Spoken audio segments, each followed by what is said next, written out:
Sir, ಇವತ್ತು ಪ್ರತಿಭಟನೆ ಹಮ್ಮಿಕೊಂಡಿದ್ದೀರಾ, ಏನು ಪಶುವೈದ್ಯಾಧಿಕಾರಿದು ಏನು KPSCಯ ಕರ್ಮಕಾಂಡಕ್ಕೆ ಕೊನೆಯೇ ಇಲ್ವಾ ಅಂತ? ನೋಡಿ ಸರ್, ಈಗ ಪಶುವೈದ್ಯಾಧಿಕಾರಿಯಲ್ಲಿ ಒಂದು ಮೂಕ ಜೀವಿಗೆ ಚಿಕಿತ್ಸೆ ಕೊಡೋ ಅಂಥದ್ರಲ್ಲಿ ಇವರು 80 ಲಕ್ಷ ಫೋನ್ ಮಾಡಿ ಕೇಳ್ತಾರೆ, ಡಿಮ್ಯಾಂಡ್ ಮಾಡ್ತಾರೆ ಅಂತಂದರೆ ಸ್ಟೂಡೆಂಟ್ಸ್ಗೆ. ಬೇರೆ ಎಲ್ಲ ನೋಟಿಫಿಕೇಷನ್ಸಲ್ಲಿ ಎಷ್ಟು ಕೋಟಿ ಡಿಮ್ಯಾಂಡ್ ಮಾಡ್ತಾ ಇಲ್ಲ ಅಂತೇಳಿ. ಪಶುವೈದ್ಯಾಧಿಕಾರಿಯಲ್ಲಿ ಈಗ ಏನು ಟಾಪರ್ಸ್ GM ಆಗಿ ಸೆಲೆಕ್ಟ್ ಆಗಿದ್ದಾರೆ, ಅವರು ಡಿಗ್ರಿಯಲ್ಲಿ 2-3 ಸತಿ 4 ಸತಿ ಫೇಲ್ ಆಗಿರೋಂಥ ಕ್ಯಾಂಡಿಡೇಟ್ಸು, 4 ಸತಿ ಫೇಲ್ ಆಗಿರೋ ಕ್ಯಾಂಡಿಡೇಟ್ಸು ಇವತ್ತು ಲಿಸ್ಟಲ್ಲಿ ಟಾಪರ್ಸ್ ಅವರೇ ಇದ್ದಾರೆ ಅಂತಂದರೆ, ಇವತ್ತು ಗೋಲ್ಡ್ ಮೆಡಲಿಸ್ಟು ತೊಗೊಂಡಿರೋಂಥವ್ರು ಲಿಸ್ಟಲ್ಲಿಲ್ಲ. UPSC ಎಕ್ಸಾಮಲ್ಲಿ IRS IFS ಎಕ್ಸಾಮ್ಸ್ ಕ್ಲಿಯರ್ ಮಾಡಿರೋರು, ಕ್ವಾಲಿಫೈಡ್ ಮಾಡಿರೋರು ಇವರಷ್ಟು ಸ್ಕೋರ್ ಮಾಡೋಕ್ಕಾಗ್ತಾ ಇಲ್ಲ. ಈ ಒಂದು ಪರಿಸ್ಥಿತಿಯಲ್ಲಿ KPSC ಎಕ್ಸಾಮ್ ನಡೆಸಿರೋಂಥ ವೆಟರ್ನರಿ ಎಕ್ಸಾಮಲ್ಲಿ ವಿತ್ ಎವಿಡೆನ್ಸ್ ಕೊಟ್ಟಿದ್ದೀವಿ, ವಿತ್ ಪ್ರೂಫ್ ಕೊಟ್ಟಿದ್ದೀವಿ, ಆಡಿಯೋದು. ಮತ್ತು ನಾವು ದುಡ್ಡು ಹಾಕಿರೋಂಥ ವ್ಯಕ್ತಿ ಇದು ದುಡ್ಡನ್ನು ಕೂಡ ನಾವು ಕಂಪ್ಲೇಂಟ್ ಕೊಟ್ಟಿದ್ದೀವಿ. ಈಗ FIR ಕೊಟ್ಟಿರೋದನ್ನು ನಾವು ಈ ಒಂದು ಹೋರಾಟ ಮಾಡ್ತಾ ಇರೋಂಥದ್ದು 2 FIR ಏನು ಇದು ವೆಟರ್ನರಿ ಆಫೀಸರ್ದಿದೆ, ಅದನ್ನು CID ಬೇಡ CBI ತನಿಖೆ ಆಗಲಿ. ಬರೀ ವೆಟರ್ನರಿ ಆಫೀಸರೇ ಅಂತಲ್ಲ ಸರ್, KS ನೋಟಿಫಿಕೇಷನಲ್ಲೂ ನಾನು ಏನು FIR ಕೊಟ್ಟಿದ್ದೆ ಪ್ರಿಲಿಮಿನರಿ ಎನ್ಕ್ವೈರಿಲು 3ನೇ ತಾರೀಕು, ಜುಲೈ 3ನೇ ತಾರೀಕು ಕೊಟ್ಟಿದ್ದೆ. ಅದನ್ನು ಇವಾಗ CDR ಕನ್ಫರ್ಮ್ ಆಗಿದೆ. ಮೆಂಬರ್ ಶಾಂತಾ ಹೊಸ್ಮನಿ ಅಂತ ಹೇಳಿ ಮೆಂಬರ್ ಸೇಮ್ ಪ್ಯಾನಲ್ಲು, ಮತ್ತು ಕ್ಯಾಂಡಿಡೇಟು ಮಮಿತಾ ಅಂತ ಹೇಳಿ ಅದೇ ಪ್ಯಾನಲ್ ಹೋಗಿ ಇಂಟರ್ವ್ಯೂ ಅಟೆಂಡ್ ಮಾಡಿದ್ದಾರೆ. ಅಂಥವ್ರದ್ದು ಫೋನಲ್ಲಿ ಕನ್ಫರ್ಮ್ ಆಗಿದೆ CDRಲ್ಲಿ. ಅವ್ರ ಮೇಲೆ FIR ಹಾಕಿ ಅವ್ರನ್ನ ಜೈಲಿಗೆ ಕಳ್ಸೋ ಅಂತ ಕೆಲಸ ಆಗಬೇಕು. ಮತ್ತು 16 ಜನ ರಾಜೀನಾಮೆ ಕೊಡಬೇಕು. ಯಾಕೆಂತಂದರೆ ಹೊಸ ಒಂದು KPSC ರಿಫಾರ್ಮ್ಸ್ ಆಗಬೇಕಂತಂದರೆ ಜಾತಿಗೊಂದು ಮೆಂಬರ್ಸ್ ಮಾಡೋದಲ್ಲ.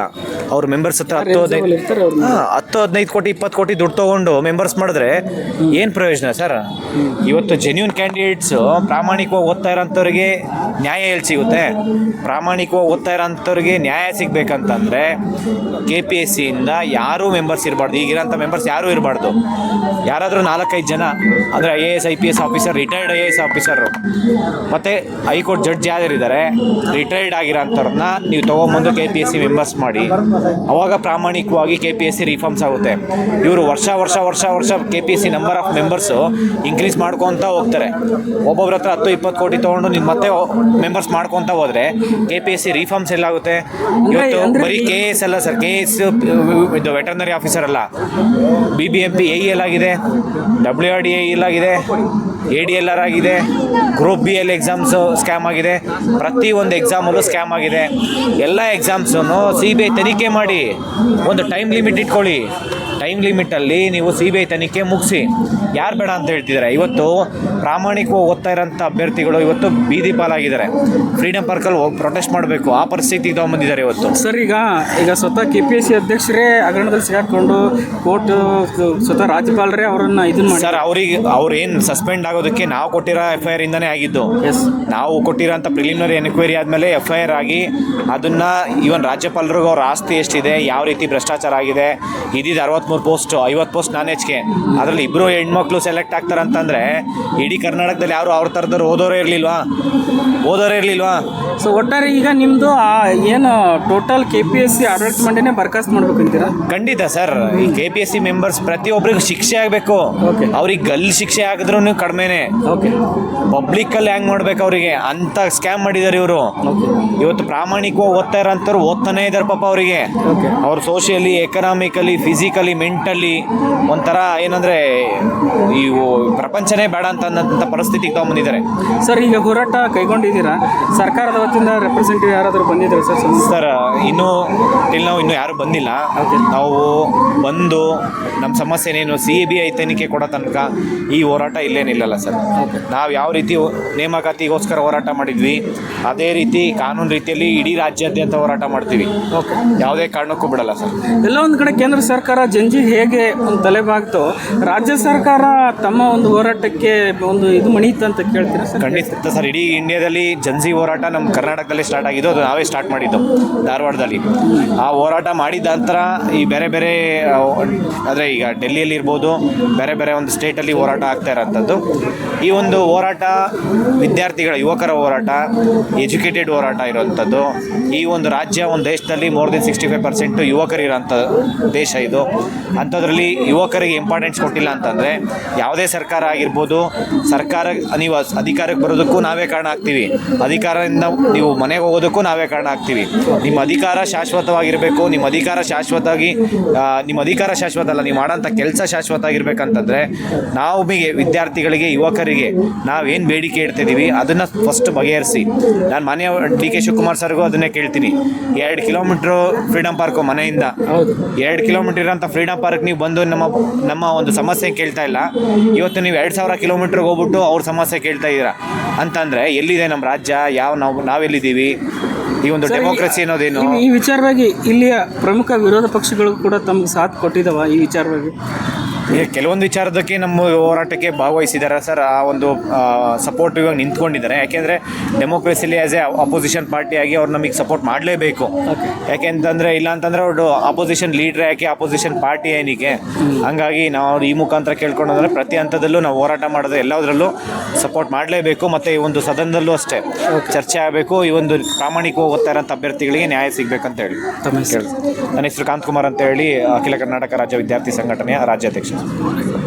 ಈ ಥರ ಹಗರಣಗಳಾಗ್ತಾ ಇದೆ ಅಂತ ಎಲ್ಲರಿಗೂ ಗೊತ್ತು ಸರ್, ಜನಸಾಮಾನ್ಯರಿಗೂ ಗೊತ್ತು. KPSC ಅಂತಂದರೆ ಅದೊಂದು ದೊಡ್ಡ ಭ್ರಷ್ಟಾಚಾರ, ದುಡ್ಡು ಕೊಡಬೇಕು, ಅದರಲ್ಲಿ ಜಾಬ್ ತೊಗೋಬೇಕು ಅಂದರೆ ದುಡ್ಡು ಕೊಡಬೇಕು ಅಂತ ಎಲ್ಲರೂ ಪ್ರೀ ಆಕ್ಯುಪೈಡು ಫಸ್ಟಲ್ಲೇ ಮೈಂಡಲ್ಲಿ ಫಿಕ್ಸ್ ಆಗೋಗಿರ್ತಾರೆ. ನಮ್ಮದೆಲ್ಲ ಮೊದಲು ಡೈರೆಕ್ಟ್ ರೆಕ್ರೂಟ್ಮೆಂಟ್ ಆಗ್ತಾಯಿತ್ತು. 2023 ಏನು ಹೇಳಿದ್ರು ಅಂದರೆ ಹೈಕೋರ್ಟ್ ಅವರು ಈ ಥರ KPSC ಮುಖಾಂತರ ತಗೊಳ್ಳಿ, ಮೆರಿಟ್ ಮೇಲೆ ಬೇಡ, CGPA ಮೇಲೆ ಬೇಡ ಅಂತ ಹೇಳಿದ್ರು. ಆವಾಗ ಯಾರ ಬಾಯಲ್ಲಿ ನೋಡಿದ್ರು ಏನಂತ ಬರ್ತಾ ಇದೆ, KPSC ಕೊಟ್ರಾ ನಿಮ್ಮದು ಎಕ್ಸಾಮು, ಹಾಗಾದರೆ ದುಡ್ಡು ರೆಡಿ ಮಾಡ್ಕೊಳ್ಳಿ, ದುಡ್ಡು ಕೊಡದೆ KPSCಯಲ್ಲಿ ಕೆಲಸ ಆಗಲ್ಲ ಅನ್ನೋ ಥರ ಎಲ್ಲರೂ ಅದೇ ಮಾತಾಡ್ತಾರೆ ಸೊಸೈಟಿಯಲ್ಲಿ.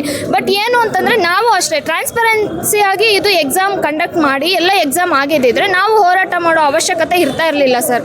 ಇವಾಗ ಹಗರಣ ಆಗಿದೆ ಅಂತ ಎಲ್ಲರಿಗೂ ಗೊತ್ತು. ಅದಕ್ಕೋಸ್ಕರನೇ ಇದು ಇನ್ವೆಸ್ಟಿಗೇಷನ್ಗೆ CID ಅವರು ಕೊಟ್ಟಿದ್ದಾರೆ.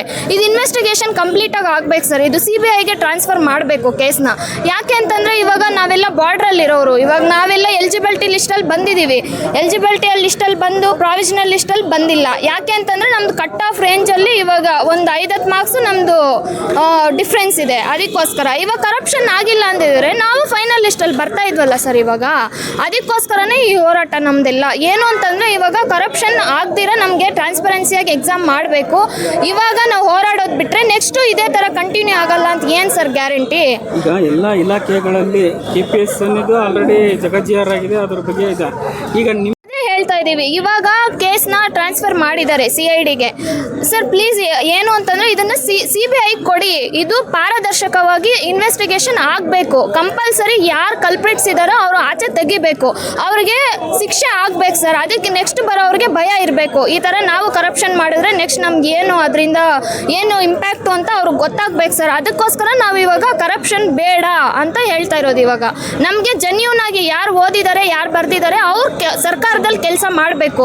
ಇವಾಗ ನಾವು ಸರ್ಕಾರದ ಸರ್ವಿಸ್ ಮಾಡಬೇಕು ಅಂತಂದರೆ ನಮ್ಗೆ ಇವಾಗ ಬಾರ್ಡ್ರಲ್ಲಿ ಹೋಗಿದೆ, ನಮಗೂ ಆಸೆ ಇದೆ ಇವಾಗ ಸರ್ಕಾರದಲ್ಲಿ ಸರ್ವಿಸ್ ಮಾಡಬೇಕು ಅಂತ. ಬಟ್ ನಮ್ಗೆ ಅದು ಸಿಗ್ತಾ ಇಲ್ಲ. ಯಾಕೆ ಸಿಗ್ತಾ ಇಲ್ಲ ಅಂತಂದರೆ ಈ ಕರಪ್ಷನ್ ಆಗಿರೋದ್ರಿಂದನೇ ನಮ್ಗೆ ಆ ಚಾನ್ಸ್ ಸಿಗ್ತಾ ಇಲ್ಲ ಇವಾಗ. ಅದಕ್ಕೋಸ್ಕರನೇ ನಾವು ಹೋರಾಡ್ತಾ ಇದ್ದೀವಿ. ನಾವು ಮಂತ್ರಿಗಳಿಗೂ ಅಷ್ಟೇ, ಗೃಹ ಸಚಿವರಿಗೂ ಅಷ್ಟೇ, ಮುಖ್ಯಮಂತ್ರಿಗಳಿಗೂ ಅಷ್ಟೇ ಎಲ್ಲ ಹೇಳ್ತಾ ಇರೋದು ಏನು ಅಂತಂದರೆ ಕಂಡೀಷನಲ್ ಆರ್ಡರ್ ಕಾಪೀಸ್ ಯಾವುದೇ ಕಾರಣಕ್ಕೂ ಕೊಡಬೇಡಿ. ಯಾರು ಕಲ್ಪ್ರಿಟ್ಸ್ ಇದ್ದಾರೆ ಅವರನ್ನ ಆಚೆ ತೆಗೆಯೋವರೆಗೂ ಹಗರಣ ಆಗಿದೆ ಅಂತ ಗೊತ್ತು, ಅದನ್ನು ಕಂಪ್ಲೀಟಾಗಿ ಇನ್ವೆಸ್ಟಿಗೇಷನ್ ಮಾಡಿ ಯಾರ್ಯಾರು ದುಡ್ಡು ಕೊಟ್ಟಿದ್ದಾರೆ ಅಂತ ಅವ್ರಿಗೆಲ್ಲ ಶಿಕ್ಷೆ ಆಗೋವರೆಗೂ ಸಹ ಕಂಡೀಷನಲ್ ಆರ್ಡರ್ ಕಾಪೀಸ್ ಕೊಡೋದು ಬೇಡ ಸರ್. ಡಾಕ್ಟರ್ ವಿಮಲಾ.